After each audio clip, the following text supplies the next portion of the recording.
교재 100쪽입니다.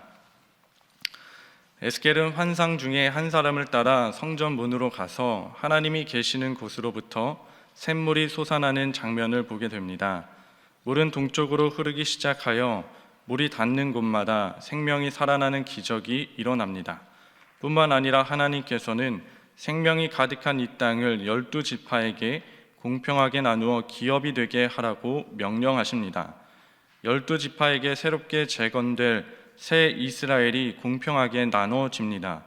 모든 지파의 권리가 같을 뿐 아니라 하나님의 성소를 중심으로 새로운 질서가 서게 됩니다. 하나님이 계시는 성전은 성읍과는 서로 구별되어 경계가 정해집니다.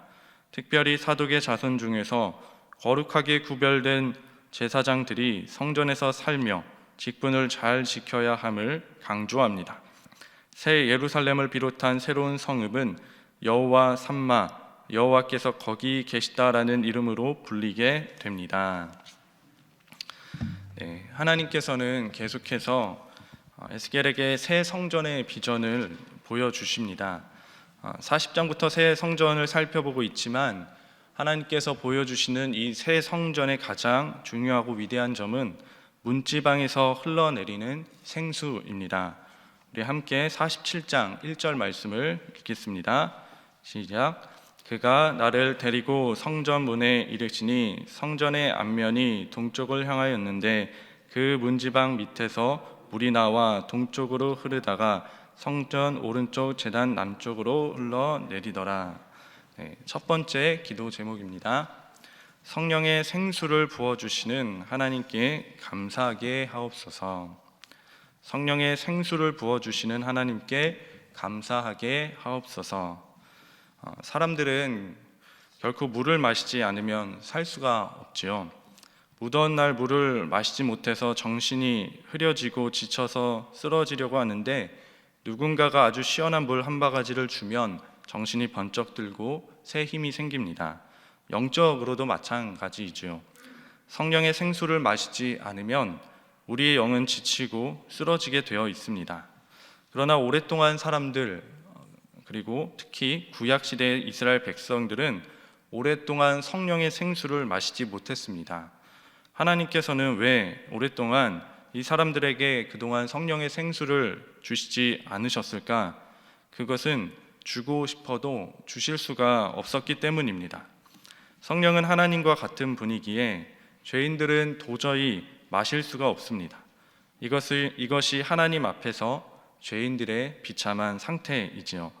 즉 성령의 생수를 마실 자격이 없는 것입니다. 죄인된 모든 인간은 에스겔 37장에 나오는 마른 뼈와 같은 상태라고 볼 수 있습니다. 사람들 중에는 잘 사는 사람도 있고 못 사는 사람도 있고 또 출세한 사람도 있고 출세하지 못한 사람도 있지만 몸은 모두가 다 가죽과 뼈만 남아있는 그런 산송장과 같은 상태라는 것입니다. 그 이유는 성령의 생수를 마시지 못해서 그렇다라는 것이지요. 그런데 하나님께서 드디어 우리 사람들에게 이 생수를 주셨습니다. 이것은 그냥 되어진 것이 아니라 가장 비싼 값을 치르고 주신 것입니다. 하나님의 아들 독생자 예수 그리스도의 생명과 맞바꾼 값으로 그 결과로 성령이 우리에게 임하게 된 것이지요. 성경을 보면 모세와 솔로몬이 성막과 성전을 만들었습니다. 그러나 참되고 진정한 성전은 예수님이 만드셨습니다. 예수님께서 예루살렘 성전에서 장사를 하는 유대인들을 향하여 너희가 이 성전을 헐라 내가 사흘 동안에 일으키리라 라고 말씀하셨습니다. 이것은 예수님 자신이 성전이신 것을 나타내는 말씀이죠. 성전 되신 예수님 육신에는 하나님이 항상 임재해 계셨고 하나님의 모든 능력과 신성을 가지고 있으셨습니다. 그래서 예수님이 가시는 곳마다 하나님 나라가 임재하였습니다. 예수님이 가시는 곳마다 부정한 자가 정결한 자가 되고 병든 자가 치유받고 죽은 자가 살아나는 놀라운 일들이 일어났습니다. 이러한 놀라운 일들이 일어난 이유는 한량없는 성령이 예수님께 물 붓듯이 임하셨기 때문이지요. 그런데 이 예수님께서 십자가 위에서 못 박히시고 창에 찔리시고 돌아가셨을 때에 성전 휘장이 찢어지면서 하나님 나라의 모든 축복과 능력 그리고 성령이 생수가 이 땅에 쏟아지게 되었습니다. 그런데 그 귀한 성령의 생수가 예수님이 죽으신 후에 어디에 쏟아졌는가? 그것은 바로 예수님을 믿는 성도의 무리들에게 쏟아졌습니다.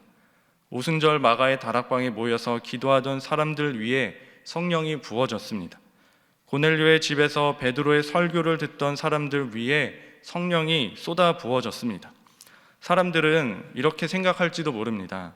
이 세상에서 가장 중요한 곳은 미국의 백악관 혹은 미국의 월가, 미국의 의사당 이런 곳이라고 생각할지도 모릅니다. 왜냐하면 그곳에서 결정되는 것이 전 세계의 방향을 결정하기 때문입니다. 그러나 존귀한 성령님은 그런 곳에는 임하지 않습니다. 오직 하나님의 말씀을 붙잡고 예수님을 굳게 믿는 성도들에게 성령님은 임하십니다. 성령님이 임하실 때 비로소 마른 뼈와 같은 자들이 풍성한 생명력을 얻고 사람으로 새 힘을 얻고 되살아나게 되는 것이지요. 예수님은 말씀하셨습니다. 누구든지 목마르거든 내게로 와서 마시라. 나를 믿는 자는 성경의 이름과 같이 그 배에서 생수의 강이 흘러나리라 하시니 이는 그를 믿는 자의 받을 성령을 가리켜 말씀하신 것이라. 예수님을 믿는다면 그 누구든지 이제는 성령의 생수를 마실 수 있습니다.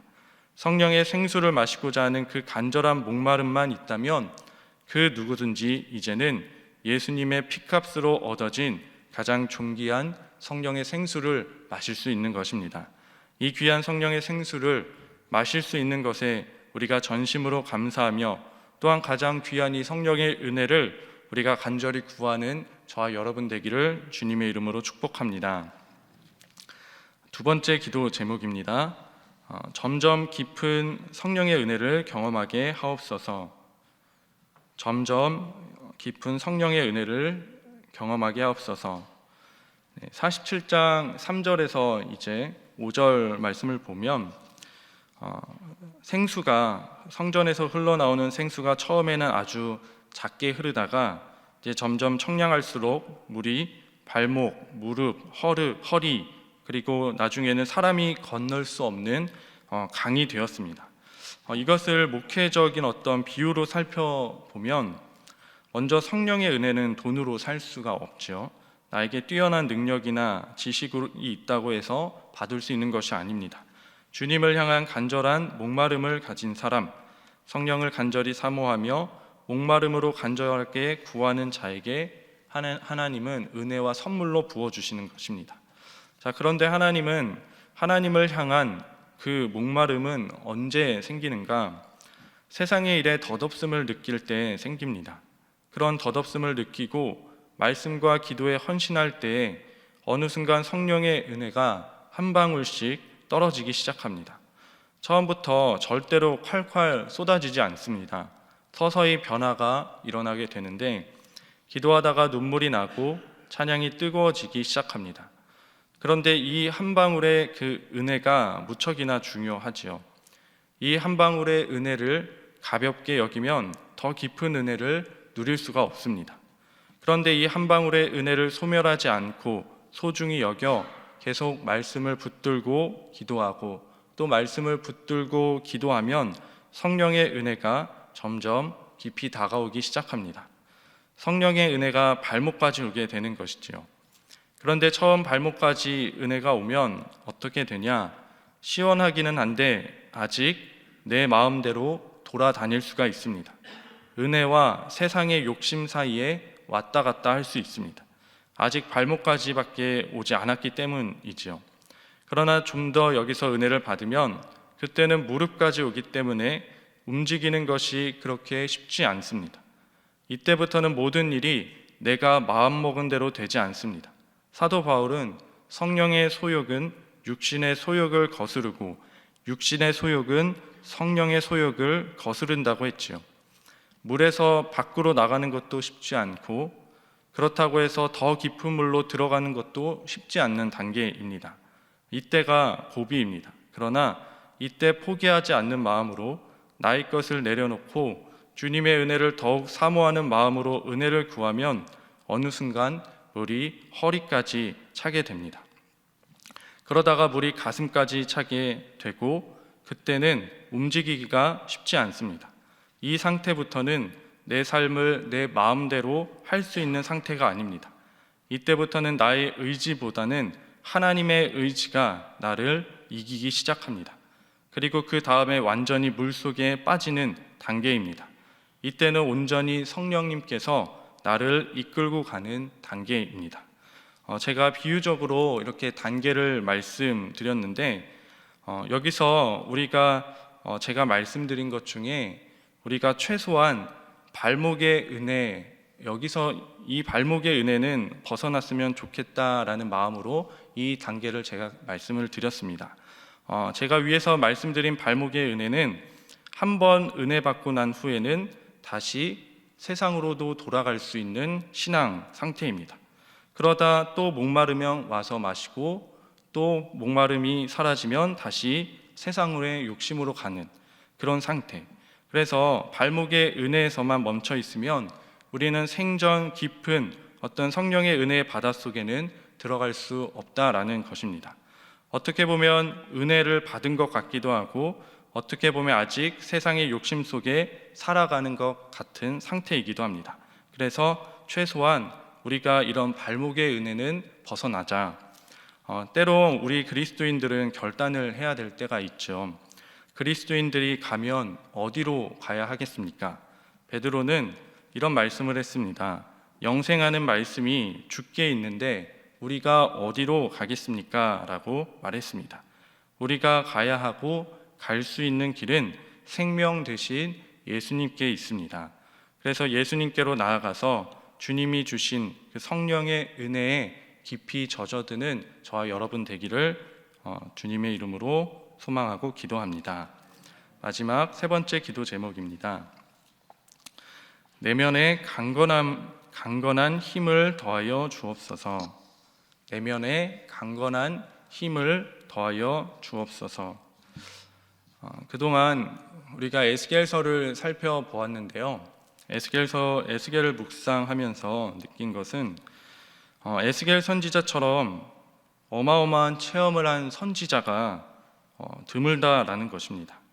하나님의 영의 감동에서 새 성전에 대해서 보게 되었고 또 에스겔이 소명을 받을 때에도 그 하나님의 불 전차에 타고 있는 그 보좌, 그 하나님의 영광을 실제적으로 체험한 그런 엄청난 체험을 한 선지자입니다. 그런데 에스겔은 이러한 엄청난 체험을 한 선지자였지만 이 체험을 하면 우리가 인간적으로 생각하기로 이러한 놀라운 체험을 한 에스겔이 설교를 만약 한다고 하면 놀라운 일들이 일어나고 또 수많은 기적과 회개의 역사가 일어나야 될 것 같은데 그런데 현실에서 에스겔이 아무리 하나님의 말씀을 전해도 대부분의 이스라엘 백성들은 그 말씀을 진지하게 받아들이고 돌이키는 사람이 없었습니다. 그럼 인간적으로 보면 에스겔은 실패한 사람인가? 그것이 아니다라는 말씀입니다.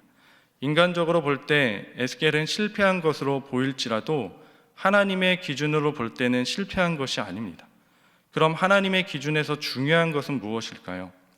얼마나 큰 교회를 이루고 또 수많은 집회를 나가서 사람들에게 큰 감동을 주는 이러한 놀라운 결과들이 인간적인 눈으로 볼 때는 성공한 것 같고 아주 대단해 보이지만 사실 하나님의 기준에서 이러한 것들은 중요한 것이 아닙니다.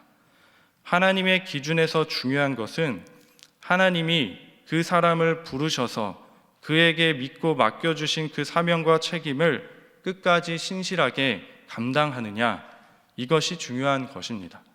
그렇기에 에스겔은 하나님 앞에 성공한 선지자였습니다.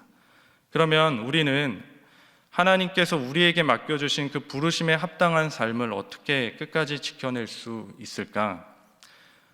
우리가 진정으로 하나님의 일을 하고자 한다면 사람들의 인기나 박수, 인정 이러한 것으로 가능하지 않습니다. 무엇으로 그러면 가능하느냐?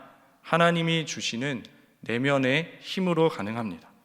하나님이 주시는 내면의 힘이란 다윗이 고백한 것처럼 천만인이 나를 애워싸 진친다 하여도 나는 두려워하지 아니하리이다 라는 이러한 내면의 힘이 있어야 합니다. 이 내면의 힘은 성령의 은혜를 받을 때 생겨나는 것입니다. 하나님의 영에 감동되어질 때 생겨나는 것입니다. 에스겔은 하나님의 영에 수없이 감동되었고 하나님의 권능이 임했고 하나님의 말씀이 임했고 놀라운 체험과 환상이 임했습니다. 그렇다고 하여 에스겔의 현실이 당장 변하지 않았습니다. 망한 나라가 금방 부활하지 않았고 환상으로 본 그 새 성전이 당장 세워지는 것도 아니었습니다. 아무것도 변한 것이 없었습니다. 이것을 우리에게 적용해 보면 우리가 말씀을 통해 하나님을 만나고 거부할 수 없는 하나님의 은혜가 임할 때가 있습니다.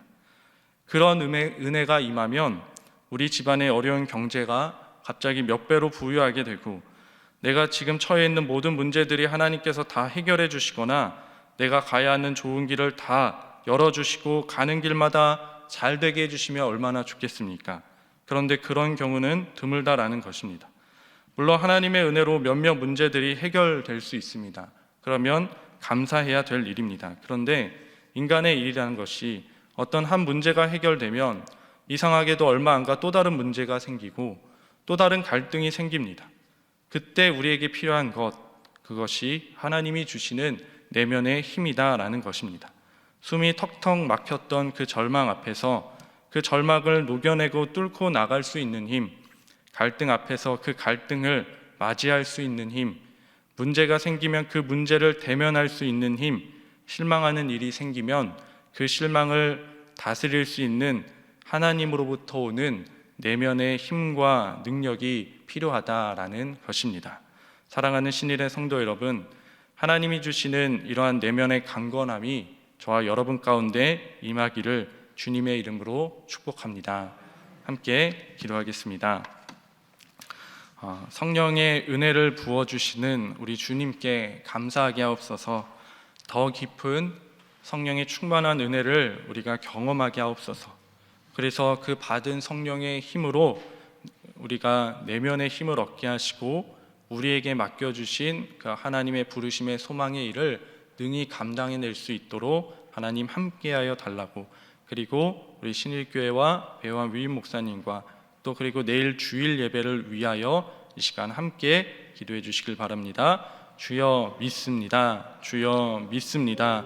주여 믿습니다.